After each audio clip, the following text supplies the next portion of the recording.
جو ایک افسوسناک خبر جو کہ عید سے پہلے ہی آنا شروع ہو چکی تھی وہ یہ تھی کہ جو اسرائیل نے اچانک سے غزہ پر حملے کر دیے جس کے نتیجے میں درجنوں فلسطینی شہید ہو گئے ہیں اب تک، اور خاص طور پر جو بیت المقدس ہے اس کے حوالے سے جو مسلمانوں کے جذبات ہیں بری طرح سے مجروح ہوئے، جس طرح سے وہاں پر سچویشن ہم نے دیکھی ہے۔ تو فلسطین کی جو صورتحال ہے اس وقت وہ ہم دیکھ رہے ہیں کہ کافی تشویشناک ہو چکی ہے، اور اکثر ہم یہ سن رہے ہیں کہ ہر طرف سے سٹیٹمنٹس تو آ رہے ہیں لیکن ابھی تک بھی کوئی ایسا دباؤ نہیں ڈال سکا اسرائیل۔ اب آپ کو کیا محسوس ہو رہا ہے؟ ظاہر ہے ایک دکھ کی کیفیت ہے ہم سب کے لیے، خاص طور پر بیت المقدس سے جو ہماری جذباتی وابستگی ہے اس کی وجہ سے بھی، لیکن یہ مسئلہ ہے کہ حل ہونے میں ہی نہیں آ رہا۔ اس کی ذمہ داری آپ کس پر ڈالیں گے، کس کو ذمہ دار ٹھہرائیں؟ دیکھیے، جہاں تک ذمہ داری ہے وہ تو آپ یہ کہہ لیجئے کہ انٹرنیشنل کمیونٹی کی ہی ہوتی ہے، لیکن اس کو متحرک کرنے کے لیے ہماری ہمیشہ سے مسلمان ملکوں میں کچھ نہ کچھ کسی وقت اتفاق ہوا کرتا تھا۔ اور آپ کو میں پیچھے لے چلوں اگر تو جب عرب اسرائیل وار ہوئی، خاص طور پہ جب 1973 میں جنگ ہوئی تو قصہ تو یہی تھا، اسرائیل کے ساتھ دشمنی بنیادی طور پہ تو یہی تھی فلسطین کی، اور اس میں مسلمان ملکوں نے مل کے تو تیل کو ہتھیار کے طور پہ استعمال کیا اور بڑا افیکٹو رہا ان کا وہ اتحاد۔ اب ٹھیک ہے کہ آج تیل استعمال نہیں ہو سکتا کیونکہ مغربی دنیا میں تیل بہت جگہوں پہ نکل آیا، لیکن مسلمان ملک جو ہیں یہ اپنی امپورٹس وغیرہ مغربی دنیا سے روک کے کچھ نہ کچھ ان کو امپیکٹ کریٹ کر سکتے تھے، لیکن مسلمان دنیا میں اپنے اندر اتحاد نہیں ہے، تو آپ انٹرنیشنل کمیونٹی کو متحرک کیسے کریں گے؟ تو اسرائیل کے ساتھ بھی بعض ممالک نے ان کو جب ریکگنائز کیا تو آپ سمجھ لیجیے کہ اگر ہمدردی نہیں تو کم از کم نیوٹرلائز ہو گئے، اور وہ ملک بھی اپنا ایک نیگیٹو کردار ادا کرنے یہ بول ہی نہیں رہے۔ پھر یہ ہے کہ کسی زمانے میں اسرائیل کو بھی کچھ خطرہ ہوتا تھا جب وہ حسن نصر اللہ وغیرہ کی فورس متحرک ہو جاتی تھی، اور اسرائیل کو خطرات ایسے ہوتے تھے کہ پھر اس کے جو اتحادی ہیں وہ فکر مند ہوتے تھے، تو وہ کوئی ان کی طرف سے کچھ پیش رفت ہوتی تھی۔ آج یہ ہے کہ وہ بھی کچھ نہیں ہو رہا ہے، جس کی وجہ سے جو تھوڑا بہت میزائل کے ذریعے یا راکٹ جو چلا رہے ہیں یہ فلسطینی، اس سے کوئی تھوڑا بہت اگر نقصان کچھ ہوا ہے جس کی بہت اطلاع نہیں ہے، اس کے علاوہ تو کچھ نہیں۔ اور اب اگر وہی صورتحال پیدا ہو جو پہلے تھی کہ آپ نے دیکھا تھا 7-8 سال پہلے انہوں نے غزہ کا ایک بلاکیڈ کر دیا تھا، اور اب بھی وہ نیوی ان کی موو کی ہے، وہ ہو سکتا ہے کہ نیول بلاکیڈ کریں، تو جو ان کے زمینی رستے ہیں وہ تو انہوں نے پہلے ہی بند کیے ہوئے۔ تو یہ جو ظلم ہوگا ان لوگوں پہ جہاں ان کے پاس خوراک کی قلت ہونی شروع ہو جائے گی، پھر اگر زمینی انہوں نے حملہ کر دیا اسرائیلیوں نے تو اس سے کیجولٹیز اور یہ بھی قصہ بہت ہوگا، تو پتہ نہیں کس چیز کا انتظار کر رہے ہیں۔ اب امریکہ تو ان کو مہلت دے رہا، ٹائم دے رہا، انہوں نے کہا جی سنڈے تک آپ انتظار کریں سیکورٹی کونسل کی میٹنگ کا۔ اس کا مطلب ہے کہ وہ سنڈے تک اس کو اسرائیل کو ٹائم دینا چاہتے ہیں کہ اگر وہ اس دوران کچھ اور اچیو کرنا چاہتے ہیں تو کر لیں۔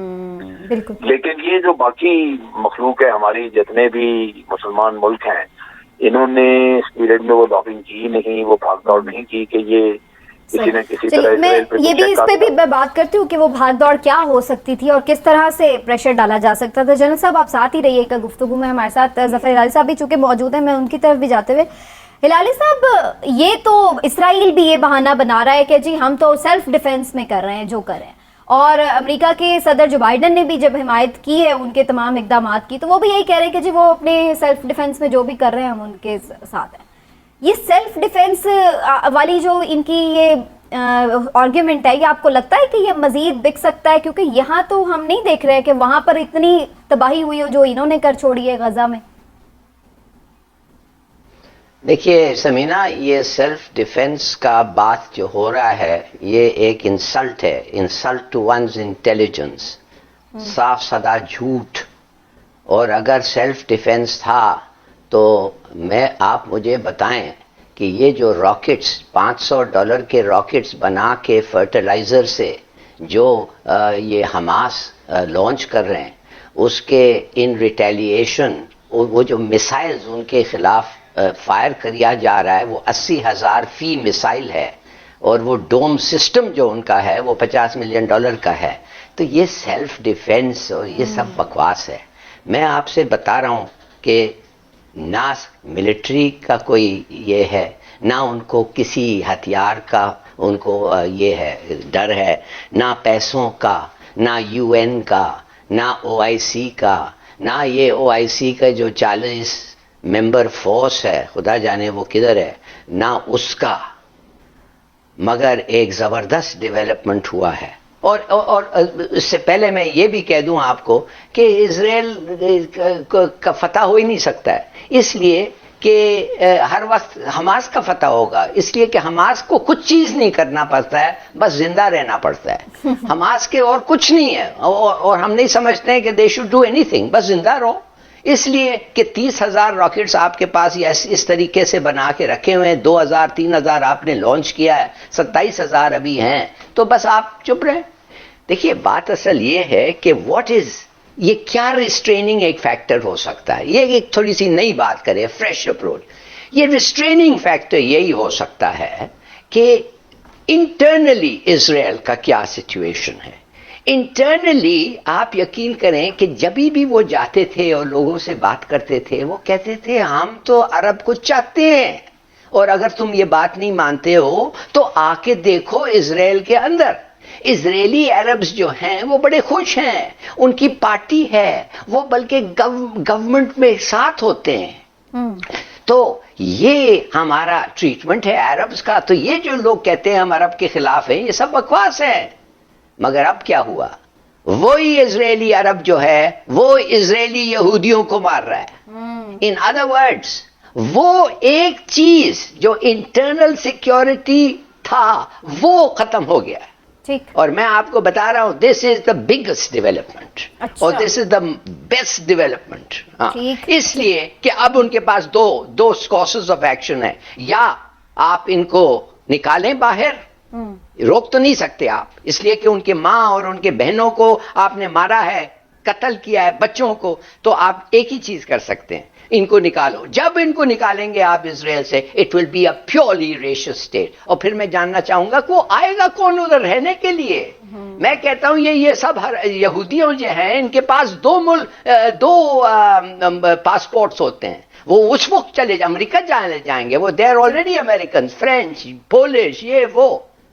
تو یہ جو ڈیولپمنٹ ہو رہا ہے اور ہوگا، آپ کی نظر میں this will change، ختم کریں۔ چلیے ہلال صاحب میں دوبارہ بھی آتی ہوں، میں عمران صاحب کا بھی کامنٹ لوں گی اس پر۔ عمران صاحب جو ڈیولپمنٹ ہلالی صاحب کہہ رہے ہیں وہ واقعی آپ کی نظر میں بھی اتنی اہم ہے؟ اور دوسری بات یہ بھی کہ جو ایک اور پوائنٹ انہوں نے بات کی، یہ 40 ملکوں کی فوج بنا کے مسلم امہ اتحاد، یہ کس مقصد کے لیے بنائی ہے اگر آپ نے ضرورت کے وقت مدد ہی نہیں کرنی؟ بسم اللہ الرحمن الرحیم۔ دیکھیں جنرل امجد صاحب کیونکہ خود ایک فوجی جنرل رہے ہیں، ظفر ہلالی صاحب خود بیوروکریٹ رہے ہیں اور خاص طور پر ڈپلومیٹ رہے ہیں، تو ان کا جو ہے نا تجزیہ میں سمجھتا ہوں بڑا صائب ہے۔ لیکن میں ذرا دوسرے اینگل سے بات کرنا چاہتا ہوں۔ بات یہ، مجھے آپ یہ بتائیں کہ یہ مسلم امہ یہ صرف نعرے کے علاوہ مجھے بتا دیں ماضی میں انہوں نے کیا کیا ہے؟ جب کبھی کسی مسلم ملک پہ کوئی افتاد پڑی ہے تو مجھے تو مسلم امہ معافی چاہتا ہوں کبھی نظر نہیں آئی۔ اب یہ نہ ہو کہ میرے پہ بھی کافر ہونے کا فتویٰ لگ جائے، لیکن مجھے کبھی اس طرح سے مسلم امہ نظر نہیں آئی۔ پاکستان ایک ایسا ملک ہے جس نے تمام تر مخالفتوں کے باوجود ہمیشہ بات کی ہے۔ ابھی مجھے بتائیں، ان لوگوں سے میں پوچھنا چاہوں گا جو لوگ یہاں شور بچاتے تھے کچھ عرصہ پہلے اسرائیل کو تسلیم کرنے کا کہ ہم کو مسلم امہ کے ٹھیکیدار ہیں، ہم کیوں تسلیم نہیں کرتے، جب عرب نے کر دیا، یہ کر دیا، تو مجھے بتائیں آج وہ کیا جواب دیں گے؟ آج مجھے بتائیں وہ کہ اسرائیل کو تسلیم کرنا چاہیے۔